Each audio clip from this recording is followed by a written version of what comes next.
সংবাদ প্রবাহ বার্তা সদা সত্যতা ও নিরপেক্ষতার সাথে চলে।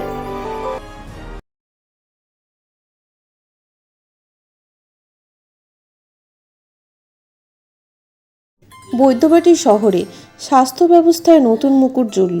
হুগলি জেলার বৈদ্যবাটি 349/4 জিটি রোড এলাকায় গত 22শে ফেব্রুয়ারি হেল multi speciality medical centre and advance dental care নামক এক আধুনিক চিকিৎসা কেন্দ্র শুভ উদ্বোধন হয়ে গেল। এখানে অভিজ্ঞ চিকিৎসক ও আধুনিক প্রযুক্তিগত যন্ত্রপাতির মাধ্যমে বিভিন্ন রোগের চিকিৎসা করা হবে।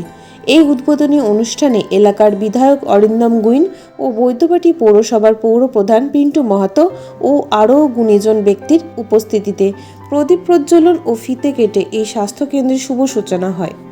এলাকার বিধায়ক এই স্বাস্থ্যকেন্দ্রের সাফল্য কামনা করেন। নবনির্মিত স্বাস্থ্যকেন্দ্রকে নিয়ে ডাক্তার সুরজিৎ দত্ত ও দন্ত বিশেষজ্ঞ ঐন্দ্রিলা ঘোষ জানান, সাধারণ মানুষের একটু জটিল শারীরিক সমস্যা হলেই কলকাতায় নিয়ে ছুটতে হয় সুষ্ঠু স্বাস্থ্য পরিষেবা পাওয়ার জন্য, কিন্তু এখন থেকে একসাথে একই ছাদের তলাতেই সমস্ত রকম বিশেষজ্ঞ চিকিৎসক দ্বারা বিভিন্ন রকম রোগের চিকিৎসা করা সম্ভব হবে এবং অল্প কিছু দিনের মধ্যেই নিজস্ব জীবনদায়ী ওষুধের বিভাগও শুরু হয়ে যাবে।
আমার সবচেয়ে ভালো লাগছে ওইগুলো আমার শহরের মেয়ে, এবং সেখানে আজকে একটা ক্লিনিকের উদ্বোধন করছে।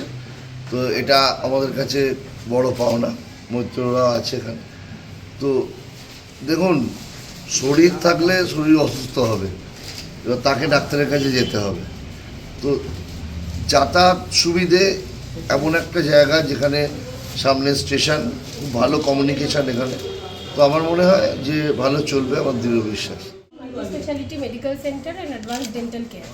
তো এখানে আমাদের সমস্ত বিষয়ের ডাক্তাররা বসবেন, বিশেষজ্ঞ ডাক্তাররা, আর এখানে দাঁতের সমস্ত চিকিৎসা হবে। আমি ডক্টর ঐন্দ্রিলা ঘোষ, আমি পিডিয়াট্রিক ডেন্টিস্ট। ইনি ডক্টর সুরজিৎ দত্ত, আমার হাজব্যান্ড। তো আমরা চেষ্টা করছি যাতে বেসিক আইডিয়াটা এখানে হচ্ছে যে এখানে মানুষকে একটু সমস্যা হলেই কলকাতা থেকে যেতে হয়, এখানে ভালো ফেসিলিটি সেরকম ক্লিনিক ছিল না। তো আমাদের মেন আইডিয়াটা হচ্ছে একই ছাদের নিচে মেডিকেলের সমস্ত কিছু সুবিধা পাওয়া যাবে, ডেন্টালেরও পাওয়া যাবে, এখানে ফার্মেসিও কয়েকদিনের মধ্যে খুলে যাবে। হ্যাঁ, এখানে সমস্ত টেস্টিংও হবে, তো মানুষকে অন্য কোথাও যেতে হবে না, এই একটা জায়গায় এসে থাকবেই, তো কোনো অসুবিধা হওয়ার কথা না। ঠিক আছে, হ্যাঁ, কেউ এরকম এখানে থাকবে না যে এখন ডাক্তার নেই, সবসময় কেউ না কেউ থাকবে। দেখতেই পাচ্ছেন ডাক্তারদের নাম দেওয়া হয়েছে, কেউ না কেউ অবশ্যই থাকবে, তো পেশেন্টরা সবসময় সেই কেয়ারটা পাবে।